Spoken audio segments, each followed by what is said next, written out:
लोहा नरम होकर औजार बनता है, सोना नरम होकर जेवर बनता है, मिट्टी नरम होकर खेत बनती है, आटा नरम होकर रोटी बनता है और आदमी का दिल नरम हो तो इंसान बनता है। जो लोग मुखलिस होते हैं वो दावा नहीं करते और जो इखलास से खाली हों उनकी ज़बानों पर दावे और कस्में बहुत बड़ी होती हैं।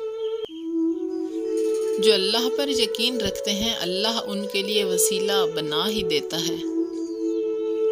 परेशानियां तो आती जाती हैं और आती जाती रहेंगी, बस तुम अल्लाह से उम्मीद मत छोड़ना।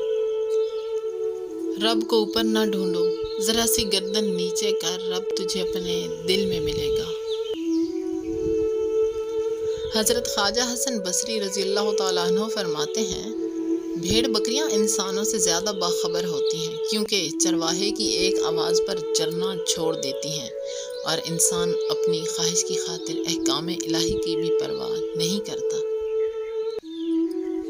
हमारे यहाँ अक्सर लोग मजाक का सहारा लेकर दिल की बात कह देते हैं। तहज्जुद का सजदा हो और अल्लाह ना मिले, ऐसा मुमकिन ही नहीं। जिस दुश्मन को आप हिलाक नहीं कर सकते उसको ज़ख्मी भी ना कीजिए, क्योंकि ज़ख्मी दुश्मन हमेशा पहले से ज़्यादा ख़तरनाक और पहले से ज़्यादा बेफरा हुआ करता है। वो जो तोहमत लगाते हैं मुझ पर, मेरे सब्र की मार खाएंगे।